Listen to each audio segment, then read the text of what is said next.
Good evening. My name is Brian Mathis, and I'm a joint degree student here at the John F. Kennedy School of Government and the Harvard Law School.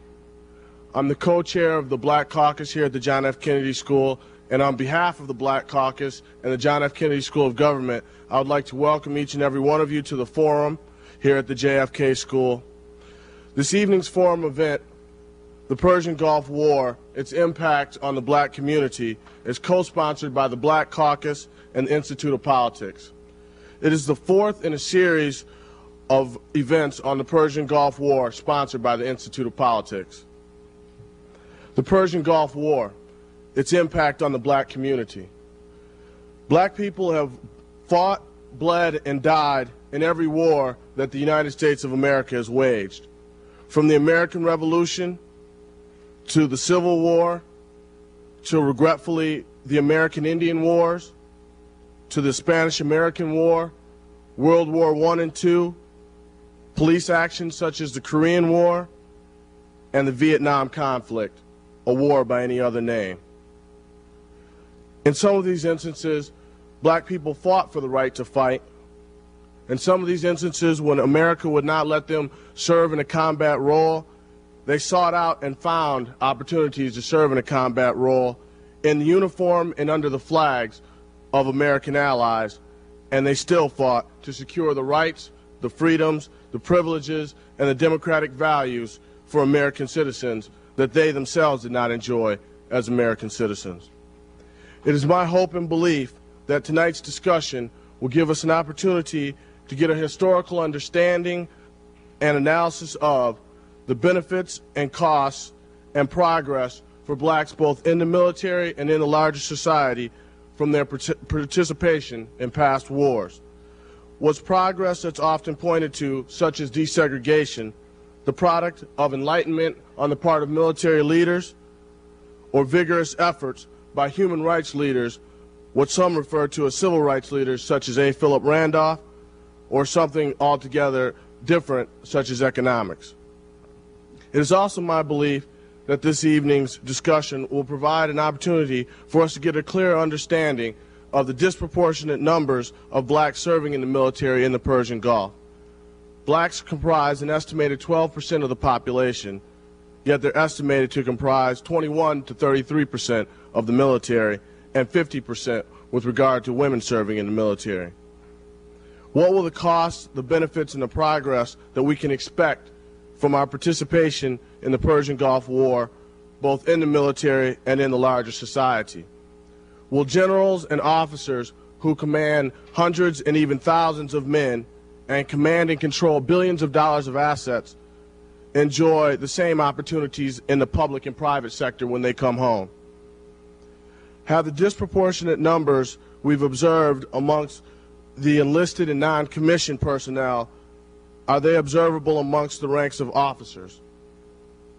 Will the disproportionate numbers that we observe amongst the enlisted and non-commissioned find jobs in the economy, or will they join the disproportionate numbers of blacks whom comprise the unemployed, the incarcerated, and the evolving so-called permanent underclass?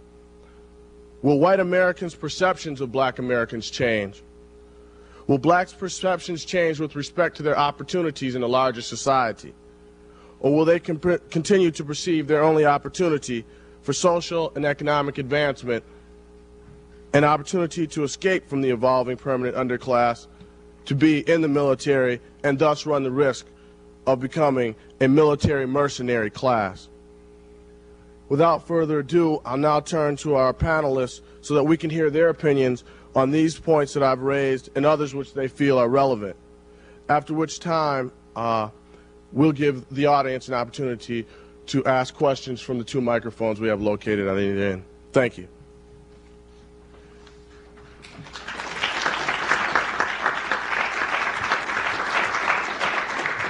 Our first panelist will be Major Dallas Brown. He's a mid-career student and a candidate for a Master's in Public Administration from the John F. Kennedy School of Government. He was commissioned from ROTC in 1978. He presently serves in the U.S. Army. He is a paratrooper, a ranger, and commanded an M1 tank company. Before coming to the Kennedy School, he served in the Pentagon on the Army staff as well as the Joint Chiefs of Staff. He's a second-generation military man. His father is a retired brigadier general in the U.S. Army, Major Dallas Brown.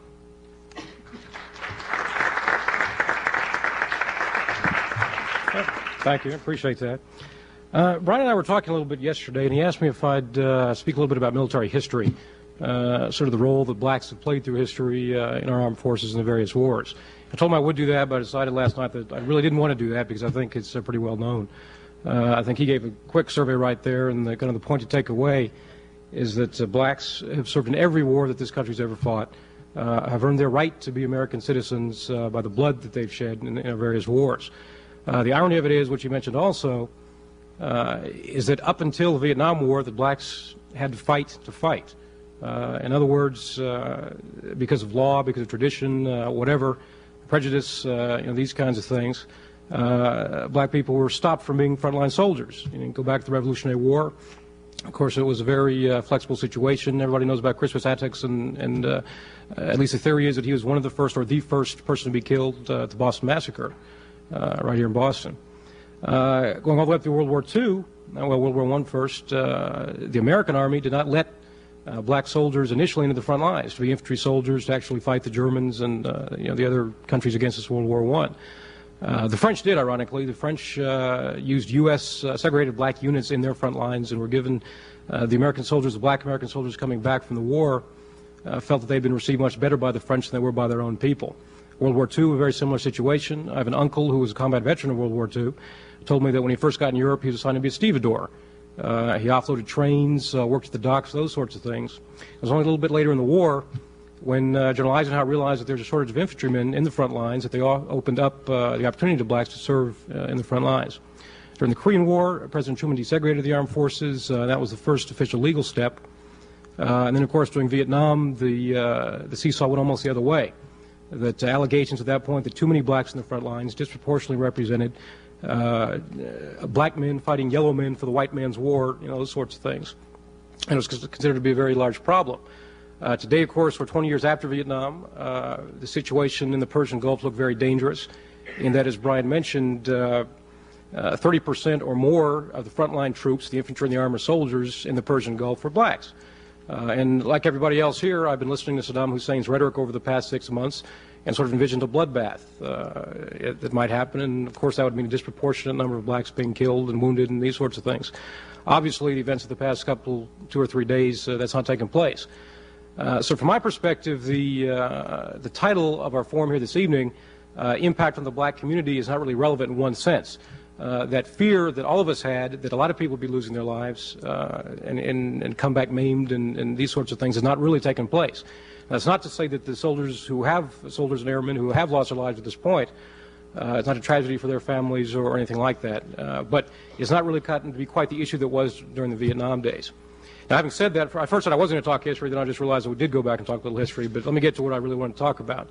And that was sort of a personal perspective of what it means to black people to have the opportunity to be in the U.S. military today. And I say it that way because I take it very seriously.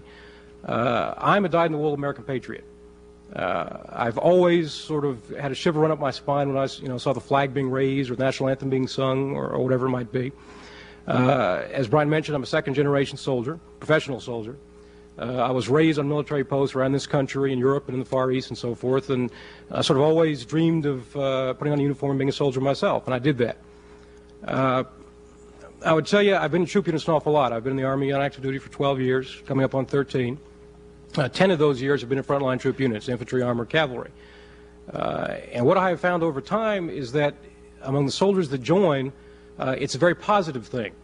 What you get in the units is you get guys from Anacostia and D.C., you get guys from Watts, you get guys from Chicago and so forth. They come into the service, not much purpose in life, not much direction. And what they usually find is a direction. They find some discipline, they find some structure, they learn some teamwork and some leadership abilities, things of that nature. In my assessment of the average black soldier that leaves the Army, leaves the service in general, he takes something back to the community with him. Again, discipline, some teamwork, sort of a faith in the system and in the structure of this country. So my overall perspective is that the fact that the military is open to blacks and has been sort of a channel for upward mobility is a very positive thing. Now, again, I would wonder, and I'm sure there are sociological studies, and hopefully we'll get into this tonight a little bit in some of the questions, as to why it is that blacks are overrepresented in the front ranks. You know, the figure I've heard is 30%, and going back to my own experience in units, when you add the Hispanics to the blacks and the other minorities, Koreans and so forth, that join the U.S. Army, you're probably up closer to 50% by the time it's all said and done. I would tell you, though, from the perspective of a commander, of a frontline troop commander, it makes no difference in the day-to-day business that you do. You have good soldiers, you have bad soldiers, you got to discipline people, you have to train people. You know, I used to tell my soldiers that, hey, in this company, this outfit, there are no black soldiers, there are no white soldiers, we're all green soldiers, you know, and they just get a kick out of that. Because my point was that we all got to work together and be part of a team. And that usually pumped them up, they usually liked that. So when they went back, left the service, went back to civilian life, for the most part, I think that they took something very positive, again, for the most part, away from it.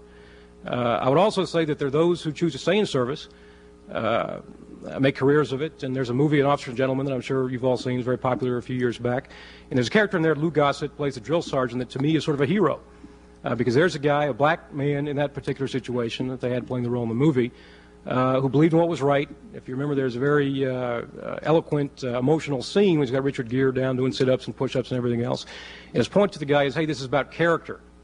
You know, and I would say that the character portrayed in that movie is an example of the character that the U.S. military can build in individuals. And they talk about it builds men, you know, be all you can be, things of that nature. And I think that's very true. So if we're adding up the balance sheet and the seesaw here a little bit, I'm a very pro-military guy. Obviously, that's what I do for a career, do for a living. And from what I've seen, the impact of the military, as opposed to the Persian Gulf specifically on the black community, has been a very positive one through the years. I would close by just thinking on a little larger scale. You look at heroes among the black community, among minorities in general in this country, and you look at the three guys that I would consider to be the most powerful, or if not powerful, perhaps influential black Americans today. You know, the first of those is Ron Brown, chairman of the Democratic National Committee. He's been up here to speak not too long ago. The second would be Governor Doug Wilder of Virginia. Again, he was up here to speak recently also. And the third one in my mind is General Colin Powell, chairman of the Joint Chiefs of Staff. He wasn't in the military. I'm trying to make my point here. That my point being that the three that I mentioned, and of course Jesse's exception that proves the rule, perhaps, they're all military veterans, and they all got their start doing some military service, some active duty, and I think that they gained from that and have taken it forward with them throughout the rest of their careers. So I'll leave it at that. I'm sure we'll have good questions a little bit later on here, and thank you much.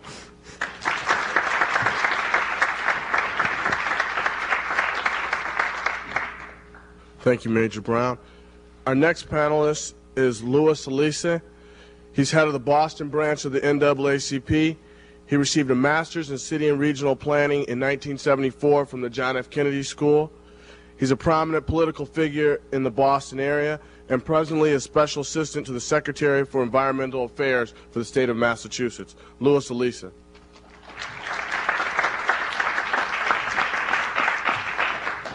Thank you. I want to make a correction. I received my degree from the Graduate School of Design. You just adopted me on this side, so thank you very much for having me in the family. And I also like to tell you I'm a dyed-in-the-wool patriot, and I love America and all those things, but I really love America, and I love it for what it's supposed to be more than what it is.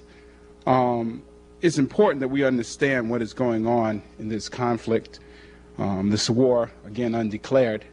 Since there was no vote of Congress for war, there was a vote to extend hostilities and to take whatever action was necessary, but there was no vote for war. A declaration of war was not granted. If the President moves to carry on the war and we as a people allow that to happen, then so be it. Eventually we as a nation will understand that when those conflicts take place and war has not been declared, that we as a people, as a nation, put ourselves further behind the human chain as the world perceives us.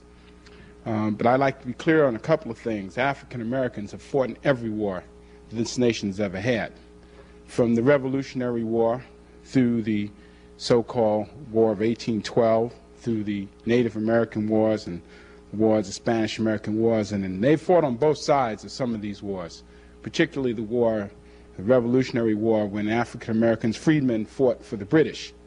One thing that was clear, though, is that the British made a deal with those freed blacks who fought for them and said that if you fight for us, we will grant you your freedom. And they fought for them, and they were granted their freedom. They were given land, what is known as Nova Scotia now, and Rogers and his men kindly left the Americas and went to live their lives as free men and began colonies there.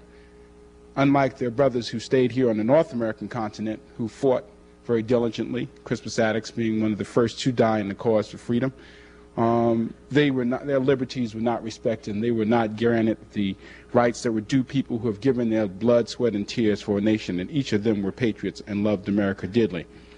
The President, when speaking to the Heritage Association on Monday morning, he made a statement that he understood how patriotic African Americans were.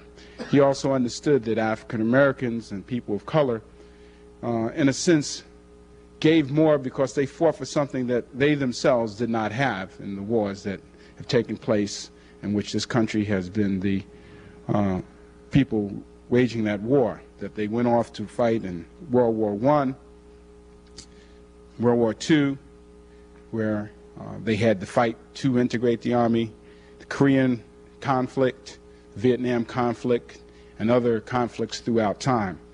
And that I thought it was very ingenuous of him to state how he felt that he understood that African Americans made a great sacrifice when fighting to defend something that they themselves didn't control, and still not being willing to say at that point that when the Civil Rights Bill of 1991 reaches his desk, that he'd be willing to sign it. I think it's also important to keep in mind that for African Americans, the issue is that we do hold these truths to be self-evident, that all men are created equal, endowed by their Creator by certain inalienable rights, not being life, liberty, and his pursuit of happiness, that we really do believe the Constitution, that we really are patriots to this country. I think it's very difficult for those of us who grew up in a system where we woke up every morning and went to school and we had to pledge allegiance to the flag, and we talked about one nation under God, indivisible, with liberty and justice for all, and yet we as African American citizens of this nation can't enjoy the same rights of freedom and same rights of opportunity as other Americans do, or people just come over, immigrants, so to speak, to be Americans. I think it's very difficult to talk about how patriotic we are to a nation that forgets that we are citizens here, that we built this country. I think it's very difficult for me to stand here today and say that I find it all well and good that we can send young men and women to the sands of Saudi Arabia to fight for a monarchy, to be put back in place, to preserve rights that we as citizens of this nation who have fought in every war cannot have here at home. That we coming back to this country will not be guaranteed the right of access to jobs. That we coming back to this country will not have basic education, will not have basic health care, will not have basic services that are granted every other member of this society. I think it's very incongruous for us to say that we're going to stand here and support the aims and intentions to put back in a monarchy that does not stand for any of the values that we stand up and pledge for, which is democracy, and then turn around and say, welcome home, boys, but you cannot enjoy the benefits of what you just fought and maybe often lost your life for over in the Persian Gulf. I think it's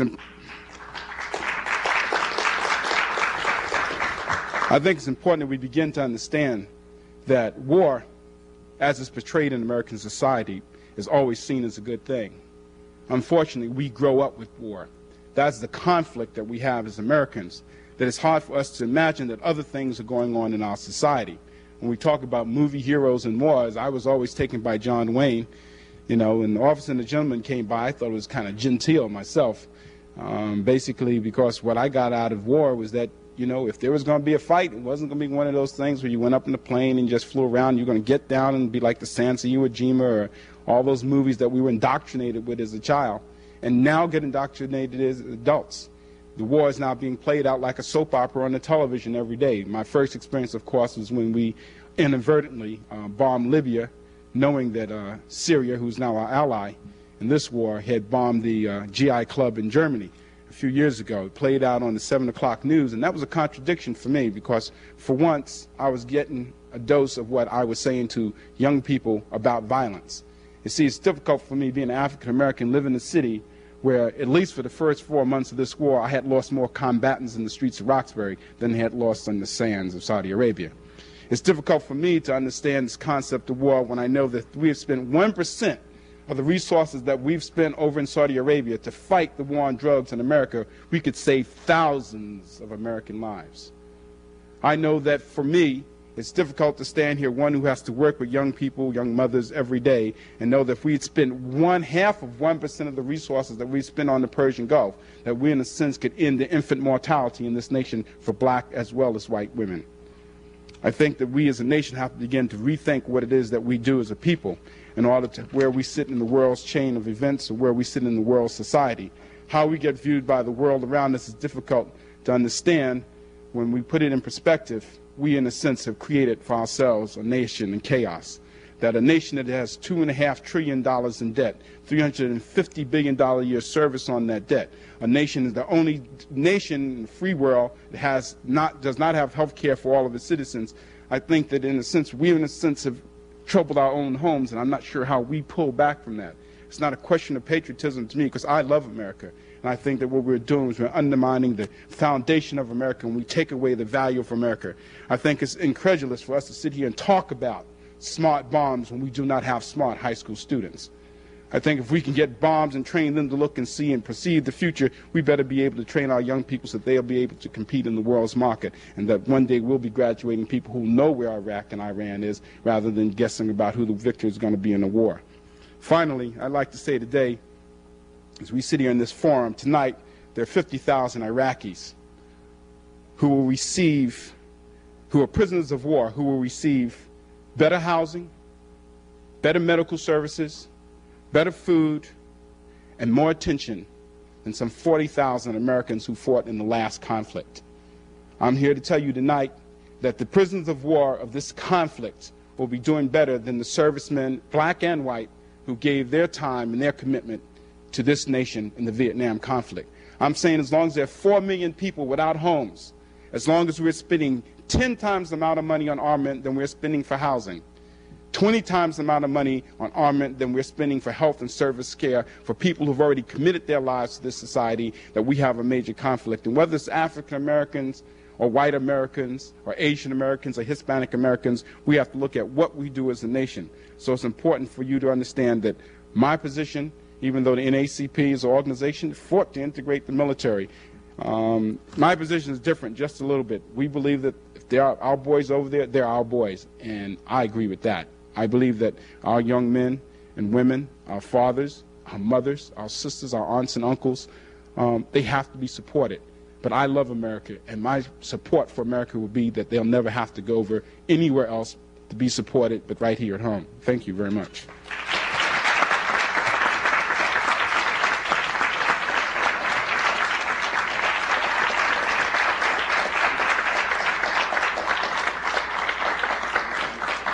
Thank you, Mr. Lisa. Our next panelist is Lieutenant Leo Mckay. He's an MPP candidate for 91 from the John F. Kennedy School and a PhD student. He's on active duty in the U.S. Navy. He is an aviator and a graduate of the Navy's Top Gun School. He flew F-14 fighter jets for 4 years before coming to the Kennedy School. He has military experience in the Middle East, the Mediterranean, and the North Atlantic. Lieutenant Leo Mckay.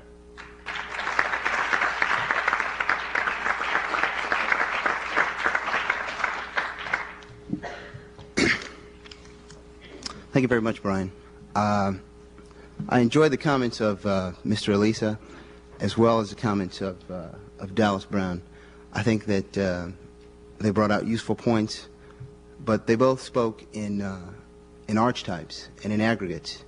And I would like to approach the problem from just a little different perspective, from the perspective of an individual making a decision, a black individual making a decision in this world that is, as Mr. Elisa described, largely imperfect, with institutional biases and the like arrayed against him.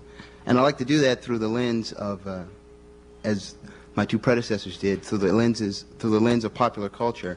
In this case, through two very recent movies that came out in about the last 2 or 3 years. One is Spike Lee's Do the Right Thing, and the other is Glory. In both those movies, the main characters were confronted by institutional bias, by prejudice, by deceit, by a power structure that was arrayed against them. But in the face of that, they had to make individual choices. If you recall in Do the Right Thing, Spike Lee's character chose at the crescendo, or the height of the movie, where he had the choice to incite a riot or to stop it. He chose to lash out at those disadvantages and in perhaps righteous indignation.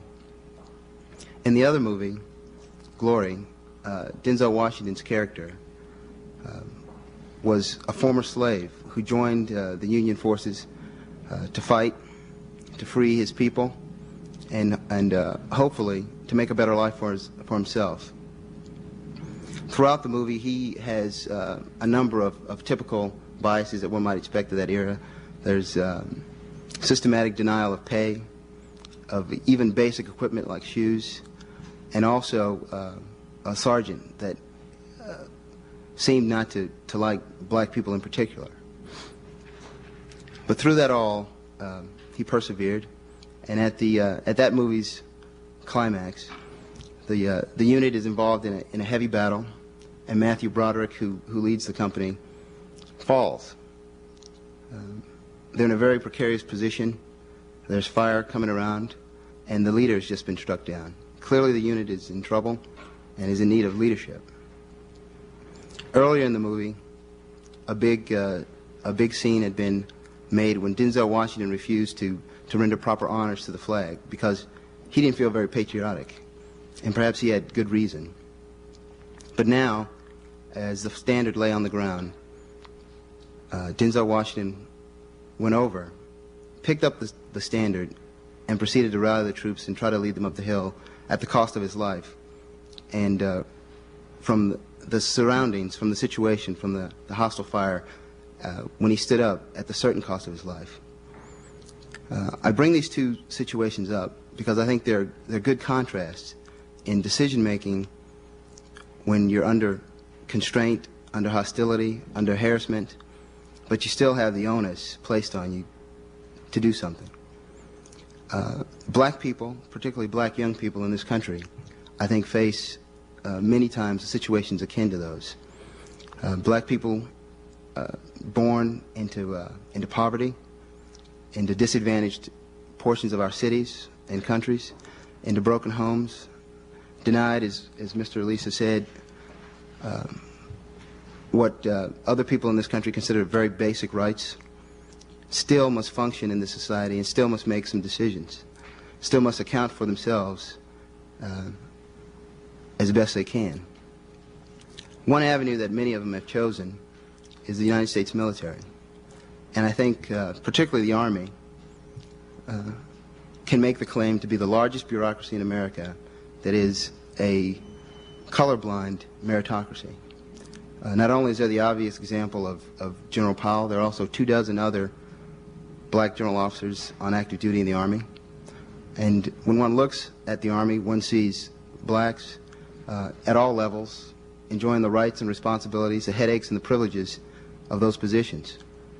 So I think it's not altogether economic impressment for a young black man looking around for a place to start, a place where his ambition and his desire can only be bridled by his own competitive instincts and talents, to choose the military. Many people choose, as Dallas brought up, for other reasons, to gain a little experience, some leadership training, some good skills, and at the same time to serve their country. So I would like to say that I see both sides of the picture. I see young men and women, in my experience, who've come into the military in order to gain those very positive things. But I also see and I recognize that they make decisions under conditions that are less than ideal. I think the whole situation can be drawn as an analogy perhaps to a door. On one side there stands maybe the establishment and society. And the onus is upon us as individuals to place pressure on society to make sure that that door is open, to make sure that this country provides equal opportunity to all its citizens. But also, for us as individuals, black or otherwise, it is incumbent upon us to be ready to walk through that door should it open, should we find it openable. And I think young black men and women who opt to go into the military make a good choice in that direction in equipping themselves to walk through that door when it becomes open, if it's not open already. One other thing I'd like to address before I close in my opening remarks is the fact that in the polls there's been a split. Throughout America, it's basically been running 80-20% in favor of the war when America's viewed as a whole. In the black community, that's been closer to 50-50. And one take that I have on this is that it doesn't mean that black America is somehow less patriotic, somehow less well-wishing of this war effort. But I think it reflects a very genuine concern about resource allocation in this country, about the fact that every dollar that's spent on war can't be spent on the war that Mr. Elisa and other brave men and women, black and white, wage in this country, in our urban areas. So the two speakers before me having spoken in bold archetypes, I thought it better to try to amalgamate that and say that yes, this country is good, and yes, this country provides opportunity, and yes, it is our duty to hold its feet to the fire so that the wisdom that the Founding Fathers built in, and I think the principal wisdom they built into the Constitution was that it can be changed. The realization that they did not have a monopoly on wisdom and that people in later generations would want to change so they were governed as they saw fit.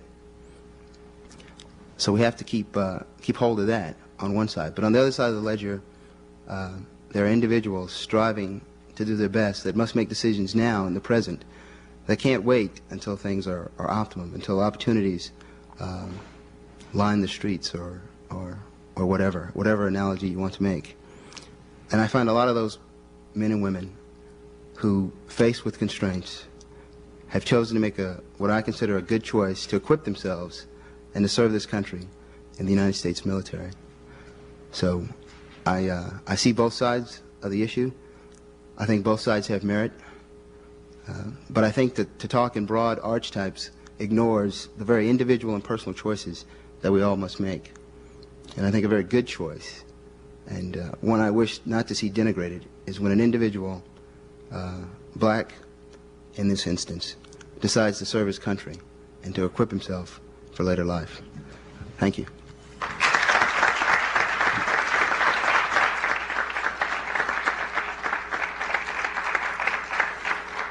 Thank you, Lieutenant Mckay.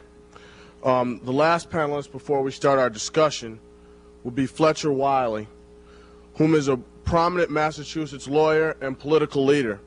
He's a 1965 graduate of the U.S. Air Force Academy and a 1974 graduate of both the John F. Kennedy School of Government and the Harvard Law School. In 1968, Mr. Wiley worked with Adam Yarmolinsky on a report commissioned by the 20th Century Fund on the impact of racial integration in the military on overall society. Mr. Wiley.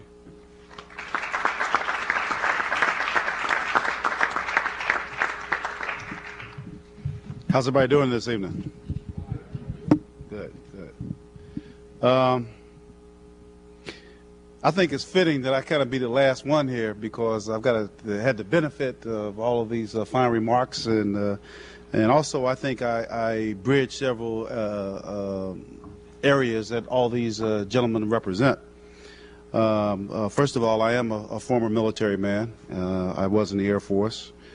Second, like Lewis, I live in the inner city with my family, and we try to do some things to address some of the critical problems that we have to face there as a people.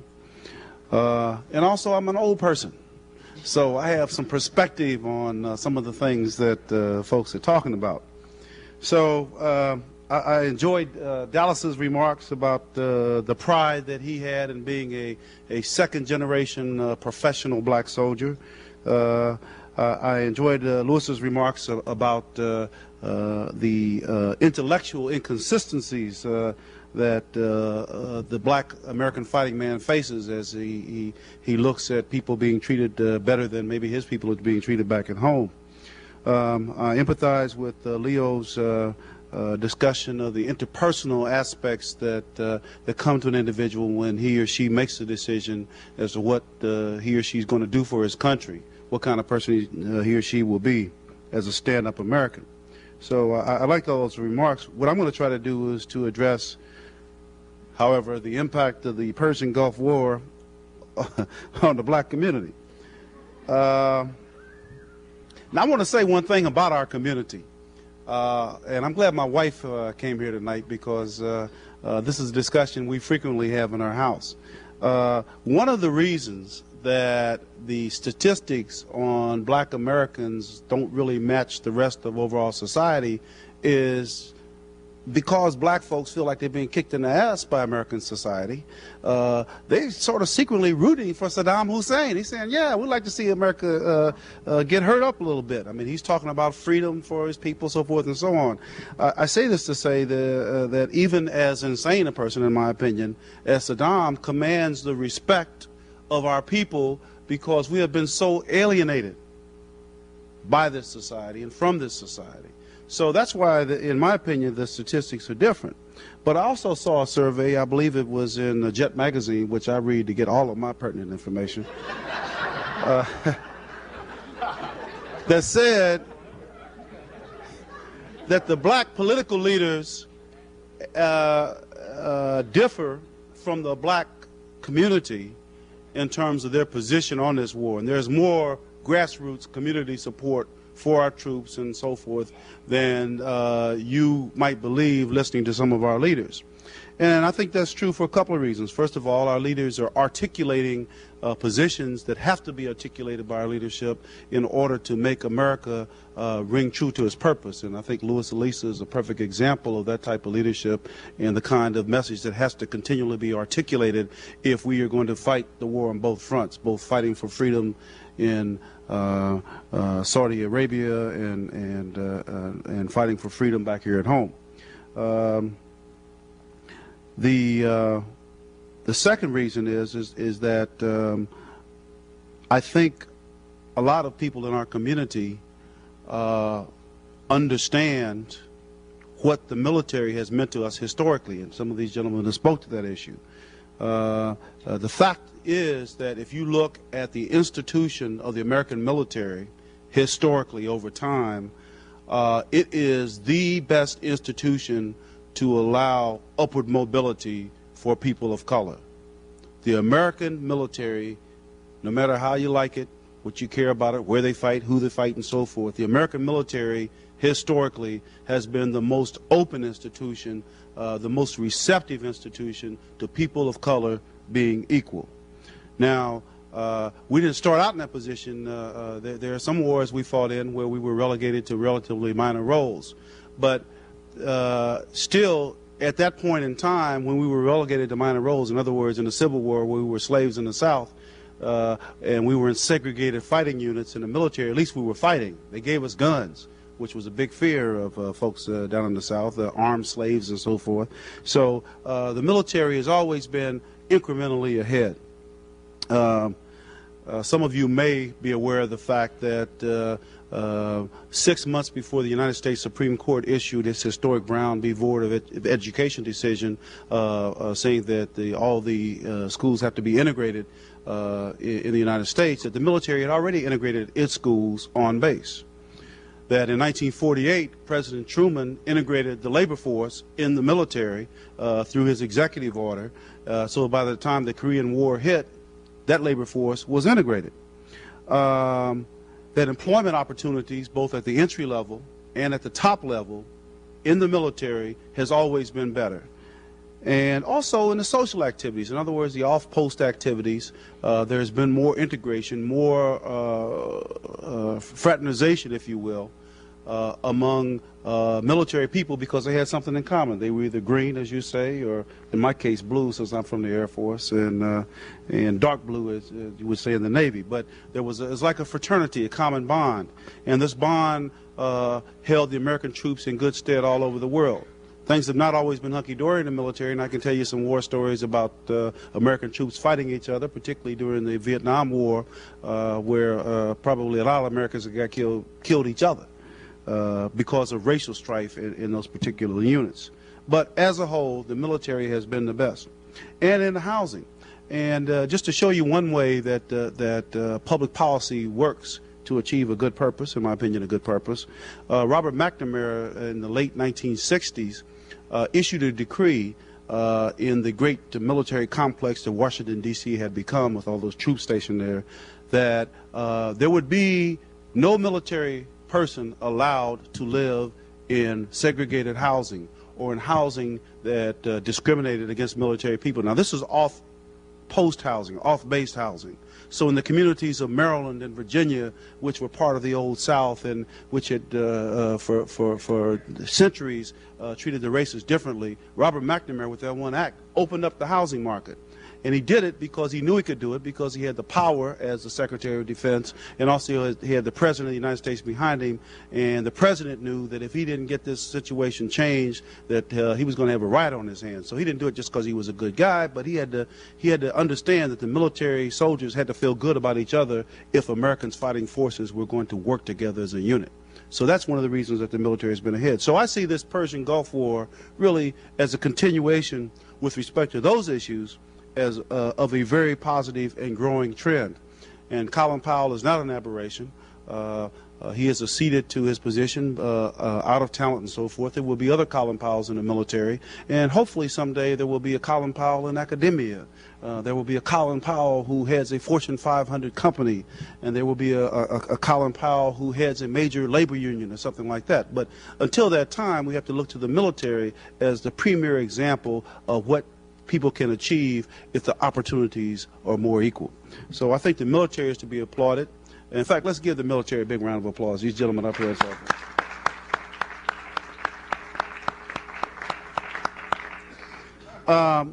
One final note, which is that one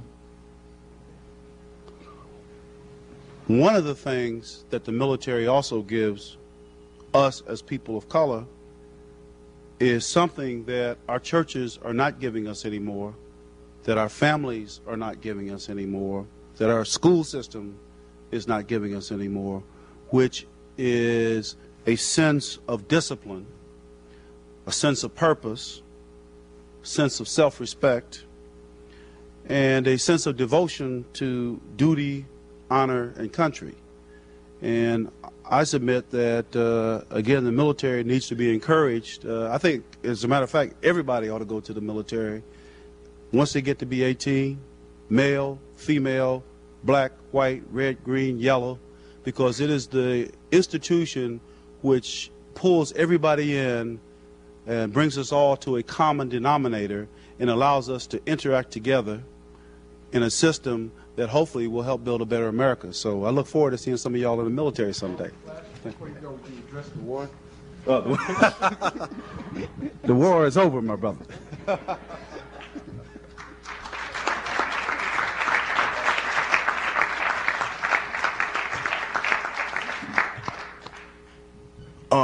We'll take questions at either microphone, and I'll exercise my prerogative as the moderator to ask the first question. To the extent that opportunities lie in the military and not in larger society, what benefits will blacks in larger society derive from donating their sons and daughters and mothers and fathers and aunts and uncles to the war effort? And I'm more speaking to immediate benefits they can look to derive, and not the hope that someday, sometime in the future, Colin Powell will show up as dean of the Kennedy School. I hope we can do better than that. I guess the first question I want to raise is, what are the transferable skills? And if anyone can give me some statistics on percentage of young men who come out and women who come out of the military that are integrated into the workforce. I'd be very interested in knowing that what percentage of the young men and women coming back from the Persian Gulf, or even now attached to the military, when they come out, what transferable skills will they have for what jobs, and how will the government, in a sense, compensate them for their time in service? Well, first of all, the military is a bureaucracy. So it's a management system. So even somebody at the lowest echelon of the military learns something about management and leadership. And quite frankly, to be a good leader, you got to learn how to be a good follower first. You have to understand the rules, you have to understand the system, and you gradually gain a sense of self-respect and so forth. And so I submit that everybody in the military, if they give it a fair shake, will come away with a sense of leadership, and that will stand our people in good stead. But also, a lot of people are learning very important technological skills which can be parlayed into big bucks in terms of jobs in the private sector out here. Now, that doesn't include these two gentlemen, but that's why they're still in, you know. No, seriously, I'm sure that, for example, he's a pilot. He could become an airline pilot. He could become the president of an airline. He could have his own airline. And he'd have to go bankrupt.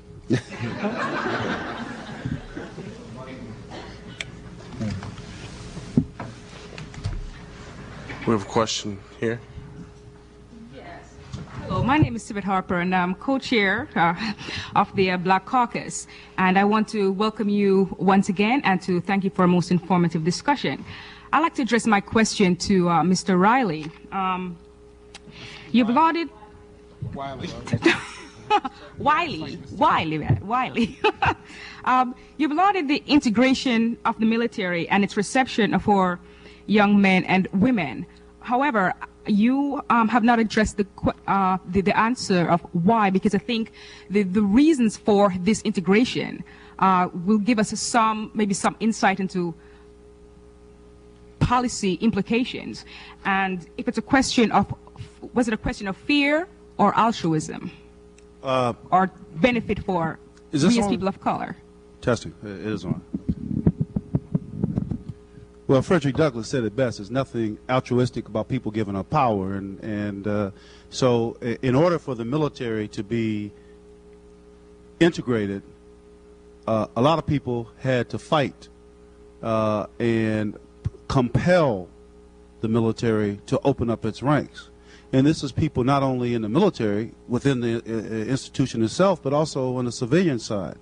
If we had a few hours discussion, I could talk to you about the marches on Washington that were planned during World War II, where Philip Randolph and a group of other civil rights leaders organized to bring President Roosevelt to his knees, and also to embarrass the United States before the world, because the United States was decrying fascism, and of course we had one of the most fascist countries in the world at that time.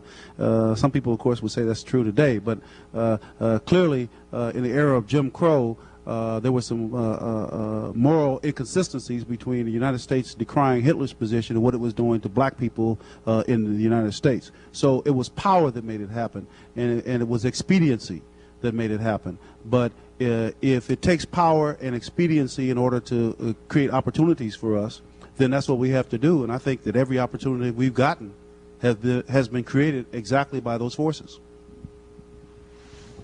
My name, excuse me. My name's Dick Pascal, and I'm a businessman and an interested citizen. One question I have, I hear a contrasting sense of thinking and a fixation, if you will, toward the way it's always been, as opposed to the way it could be looking forward. And one concern I have, as I listen to both sides of the discussion, there's a language of victimhood, and there's also a language of the system is the way it is, can-do attitude, make it work for you, take it the way it is and go do something positive with it. And I just wonder, as we deal with young people, what's better for them looking forward? Is it better to have a fixation on the past, constantly talk about whatever's happened and the way it is with the language of victimhood, or to look forward and say, the system ain't perfect, how are you going to make it work for you? I'll let Mr. Lisa take that. I'd like to go first, because sometimes I think when people talk in the terms of victimhood, there are victims in the society, and the best way to look at any situation is realistically. You can delude yourself in believing that there is no problem, but it's like the bird that flew off the ground and landed on a pile of dew. He has a different perspective on things, but he's firmly rooted to the situation. And so to a large extent, it's not talking about victimhood, but recognizing that as African Americans in America, a society that is racist, that we are victims and constantly being victimized. Now, the question is, how do you use that or understand that and move on to the next level? But not ever forgetting that you live in a society where at any time all that you've worked and strived for can be taken from you just because of who you are. Now, even Colin Powell, though he may be recognized, I can guarantee that none of these young men sitting up here who have committed their lives to commitment to this country and service to this country could drive through parts of this city and not become victims just because of who they are. So it's important for young people, particularly young African-American male and females, to recognize and remember that, because if they don't, then they become very disillusioned. And those are the ones who become very angry and very hostile because they believe that because they've got a degree from Harvard, and because they put 10 years in the military, and because their daddy or their mama gave their lives in the Persian Gulf of Vietnam, that they will be treated like every other citizen. And the reality is that they will not and have not. That's why we have to pass the Civil Rights Act. You see, in a country where all people are treated equal and we should just move ahead and work on the agenda, just try to pull yourself up by your bootstraps, first you got to have boots. And second, you got to have everybody recognize that you have a right to wear those boots.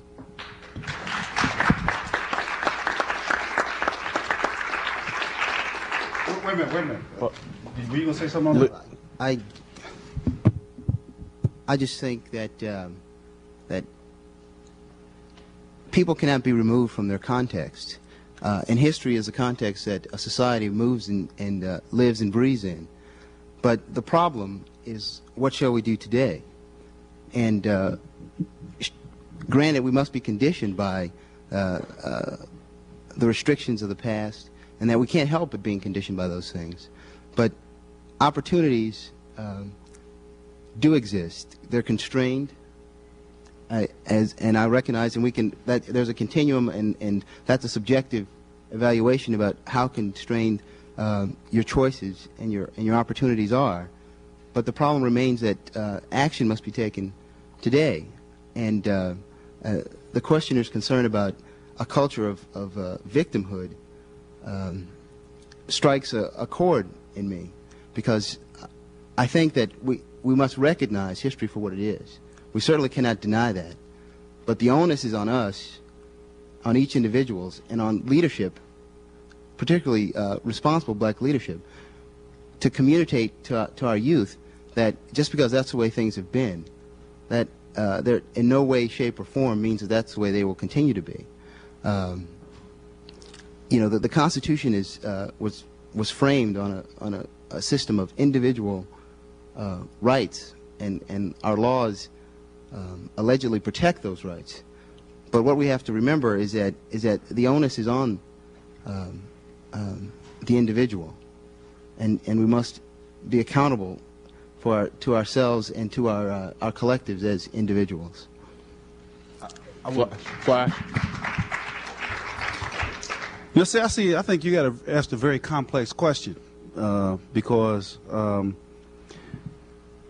if you took Leo's position, that would be fine, but if you put it in a certain context and time, it wouldn't be fine. In other words, if he was born in the Deep South in 1687 as a slave, and he said, well, Jesus, I've been born a slave, I'm a victim, blah, blah, blah, but I'm going to make things better. And he died 100 years later, he'd probably still be a slave, you know. So he wouldn't have really, and maybe he'd be a good slave because he would have taken that circumstance and done whatever he could with it. But that's not what it's about. I think that a sense of history and a sense of victimhood, if you will, gives us our strength to never again allow ourselves to become victims. A sense of victimhood gives us our strength to propel ourselves forward and to fight the system and withstand. I think a sense of victimhood, by the way, was why we decided to go up against Saddam Hussein, because we thought he might be like Hitler, and we didn't want to be victims of somebody like Hitler again. So I think you got to have a sense of victimhood as well as a sense of a purpose to move forward. And the people I know that do the best on that are the Israelis, who never let you forget what the deal was, and they can take it back to Moses, even if you know if you understand their culture, and bring that sense of victimhood forward, while at the same time moving to move their culture and their people forward. Hi, my name's Dave Witzel, and I'm a student here at the Kennedy School, too. I guess I understand, with the panel being made up primarily of men of the military, that there would be support for the military as an institution.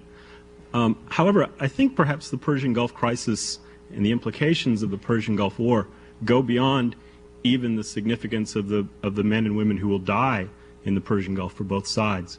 It seems to me much of what happens in society depends on the precedents that are set and the symbols and signs that we send. I know I've heard Mr. Mckay speak eloquently of his concerns for domestic institutions and what the process of the war has meant to our Constitution and to the relationship between the President and Congress. And those implications certainly span time in a way that the conflict, the immediate conflict, won't. One of the things that struck me from listening to the panel members speak was this idea that we should encourage people to go into the military because they'll learn discipline. And it strikes me that, in fact, one of the symbols we're sending is that we don't need to negotiate. We'll use strength, we'll use battle, we'll use death to win our arguments for us. And in fact, we're kind of reinforcing that in the black community by encouraging blacks to go into the military. Isn't there a problem in an era when urban violence is a concern that we're sending a signal that says violence is okay through encouraging people into the military? Well, who would like to go first? I'll go first. I have absolutely agree with that statement. One of the things, contradictions I find is hard to overcome when talking with young people, and even when we talk about those who use their sense of victimhood to move forward. It's hard to tell a young person, be she or he 16 or 22 years old, that violence doesn't work if what your nation and the nations that you align yourself with is, are constantly advocating, which is violence. I mean, if Israel feels like it's being threatened, whether or not there's a real threat or that anything has happened, it takes preemptive action. That when we perceive a threat, and the contradiction of this threat is what stands out. I mean, for even people that we don't think are very intelligent, we say, well, they don't have a high school diploma, but they absolutely know when things aren't consistent. They know for the President of the United States to talk about aggression and the rule of law after mining the harbors in Nicaragua, or failing to move the South Africans out of Angola and Mozambique, or failing to repel the Russians out of Afghanistan, or failing to understand that the sovereignty of Grenada and Panama should not be destroyed. I mean, they know that's a contradiction. And so what he raises is how do we as a nation turn around and tell young people who want to be entrepreneurial, which this war is now becoming an entrepreneurial war because our engineering companies are setting up to go into Kuwait and rebuild it and possibly other parts of the Persian Gulf. How do we tell young men who want to be strong and see themselves as strong, and that's what we want to be, is strong, and that's why we didn't let sanctions work? How do we tell them that violence isn't a way to resolve things? We have 300 and some years of violence, and this is a typical example, violence being the answer rather than negotiations and the humanistic way of approaching issues or problems. Leo? I trust that the people that you describe as intelligent, and I believe those people are, can recognize that there's a qualitative distinction between civil society, where there's law and the concept of authority and legitimate use of force, and the international regime, which is an anarchical realm, where there is no supranational force, there is no law. The concept of authority doesn't exist. There is no enforcement mechanism. It's an arena of self-help. That's an intellectualization of the problem. And I do not mean to excuse some of the digressions from our own standards of conduct and morality that allegedly the United States government has perpetrated, but certainly there's a difference between people walking down a street where there are recourses to law and to authority, and nations in an anarchical system where they must help themselves because there is no recourse to a higher authority. And I trust that that distinction can be made and understood by intelligent people.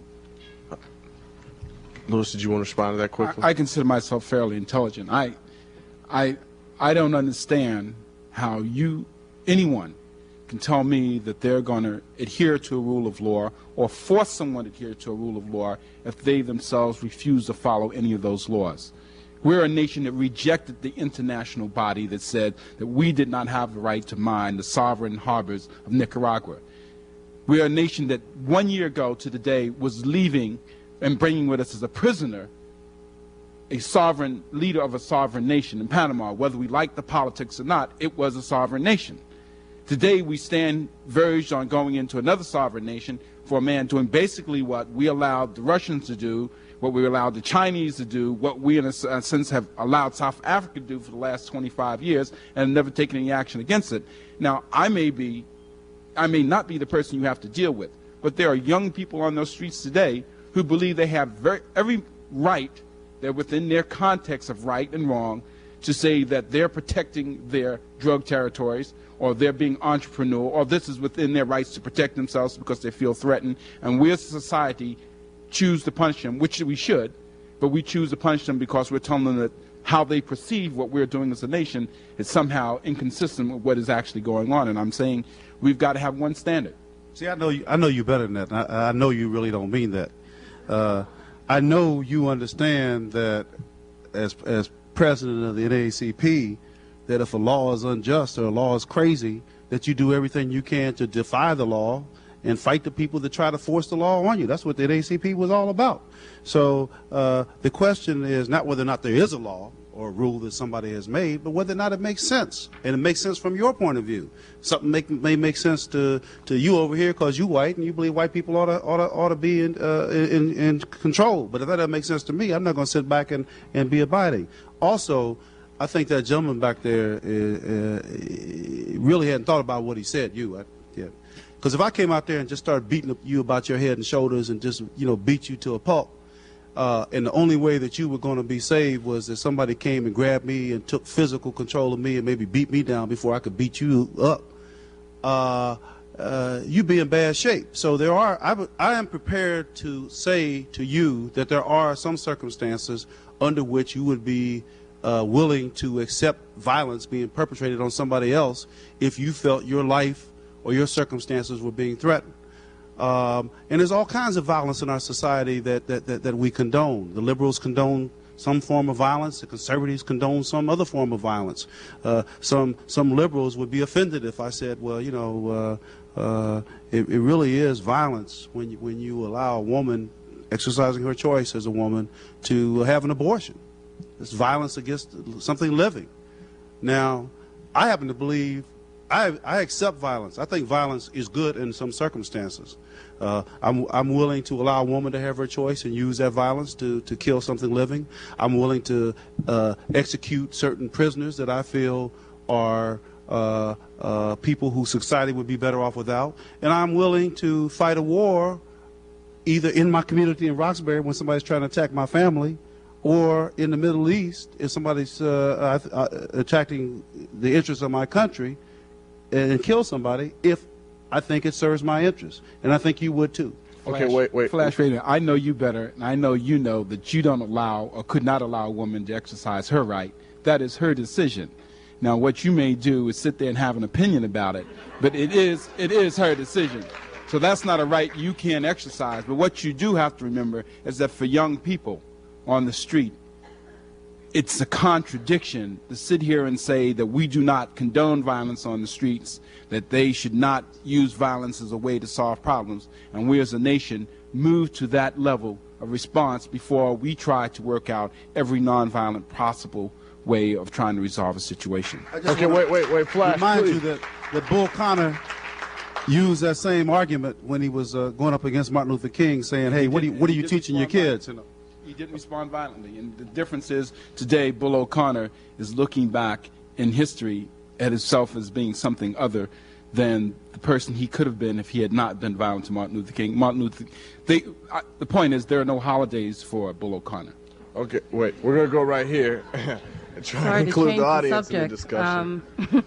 I asked this for a personal reason. I had to talk to my sister last night on the phone, and she sent her son into the Army because she felt like he didn't have much choices in life, and that it would be, as you speak of, an opportunity for him, and he is now over in the Persian Gulf. And I'm wondering if you can speak to that, this kind of notion of going into the Army to better oneself and then finding out that you have to go to war and die for your country. I think it's a very strange dichotomy that goes on, and I'm wondering if you can talk to that. Dallas. Yeah, I guess since I'm the Army rep here, in theory, I should respond to that. My philosophy is it's interesting the way you structured how you asked the question. You said that your sister sent her son to join the Army. I would beg to differ about who was making the choices going to the Army. Now, of course, I don't know her family and so forth. But to me, when a young man or a woman is 18 years old, they make their own choices.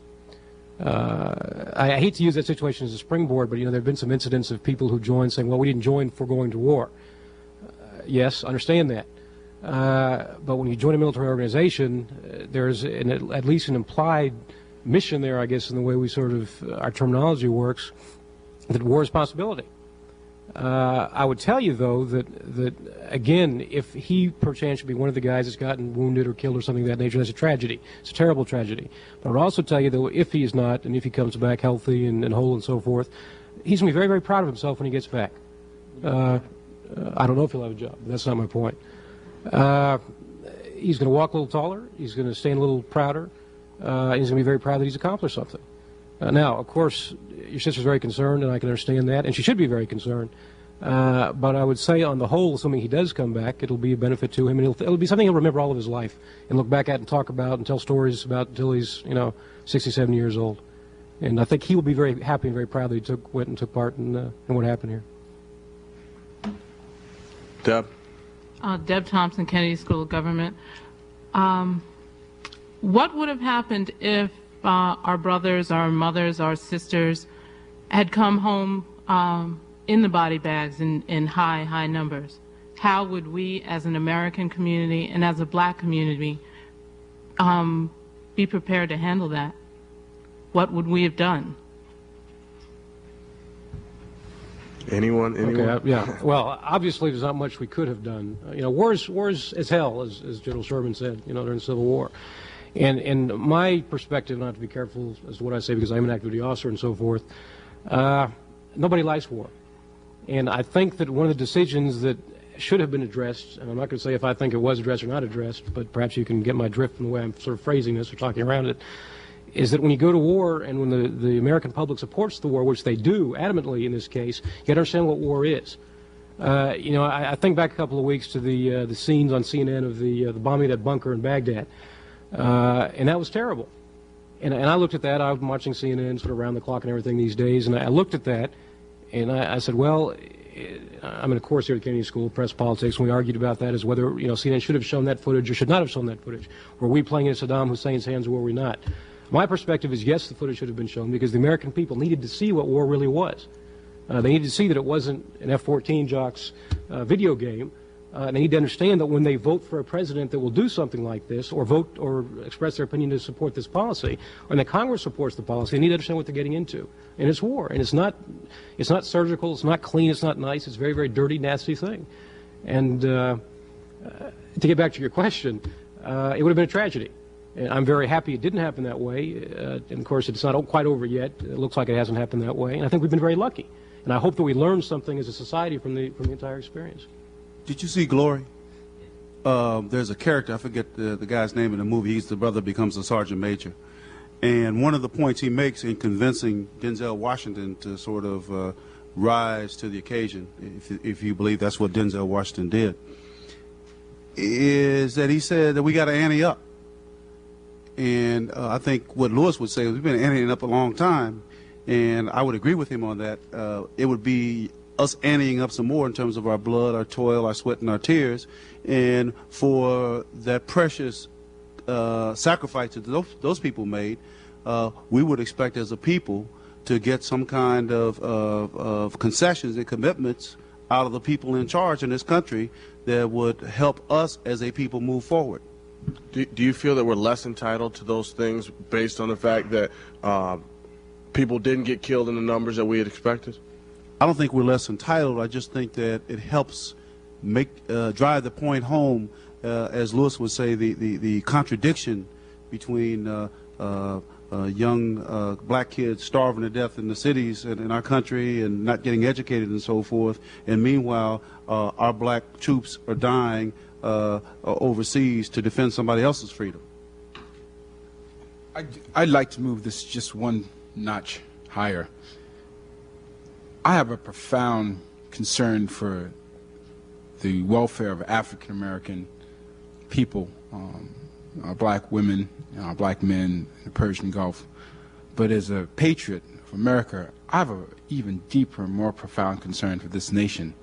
And I submit to you tonight that the impact of this decision to go into Saudi Arabia for the purposes of war will affect not just African Americans, but the very foundation of this nation, black and white and Asian and Hispanic and mothers and fathers, that in a sense that because the African Americans at the bottom of the barrel, their impact on them is going to be greater to a large extent than other people. But I'm in a state with, in the last 3 months, have laid off 15,000 white-collar white workers. I'm in a nation with a $3 trillion debt. I'm in a nation that, in a sense, has become a service unit for the world, that folks are willing to give us money to put our children up, and we're willing to send those children, but we're not able to participate as equal partners in the world economy because we've lost the ability to compete. We've spent more money. You cannot have guns and butter. You've got to make a decision. And we've spent more money on military hardware and on war machinery than we have to educate our children to compete in the world's economy. And I'm saying we're going to hurt as African Americans, but as a nation, we're going to hurt just as bad.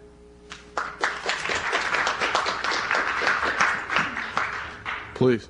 Hi, my name is John Kessler. I'm an MPP, and I'd fly Leo's airline anytime.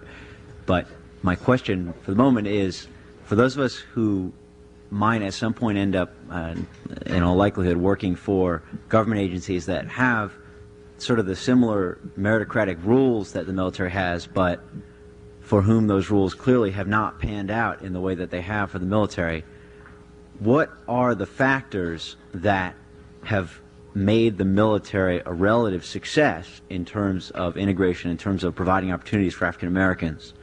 And can those factors be replicated in other government agencies? Please. In law enforcement, in areas where there's hazardous work or duty, there will be equal representation of African Americans and other minorities. In the Fortune 500, in corporations, in the halls of Harvard University, other Ivy League institutions, no, there will not be. But believe me, where there's hazardous activity to take place, you will find equal opportunity. Let me just ask quickly, as far as the opportunities provided by the military, are there the same percentages of black officers as there are amongst the enlisted and non-commissioned when we discuss how fair and equal the military is? In all truth, no. And in the naval services where I serve, some of the statistics are particularly disturbing. For instance, when I left Oceana, which is the East Coast Air Base where half the Navy's F-14s are stationed, when I left that base, I was the only black F-14 pilot on the base. I hope that situation has changed in my absence, but that was how it stood when I left. When I got there was one other black pilot, and we sojourned there together, and were not joined by another. And he left, and then I eventually left. That's a problem that the Navy is working, and they're mystified. They've talked to black pilots. They go, we recruit. You know, obviously, some people, like myself, were fortunate enough to make it, and it's a problem they don't really understand. Well, you know, there's a couple of reasons for that. One is because the integration in the military was so successful, and also the civil rights movement, particularly after the tragic death of Dr. King, created some opportunities people who would have gone into the military have gone into other sectors. They've gone into the private sector. They've gone in academia. I know Kennedy School certainly is not busting its seams with black students and black faculty and so forth. The fact is that they're far better off than they used to be. And so as we look at the military, nobody's saying the military is a panacea. It is not by any means. But if you want to cast a negative tone to it, you look at the military and say, geez, that's terrible, but how much worse the rest of American society must be if this is the best we can put forward. Let's go over here. My name is Vernon Carter. On February 17th, I started what we call the third and final emancipation of African Americans. It's not very well popularized, but you'll hear more about it. First place, before I ask this question, I don't think that the military is the instrument of freedom. I don't think the present victory that we have now is an instrument of freedom either, but a further instrument of enslavement. We have not won a victory of peace. We have won a victory of violence.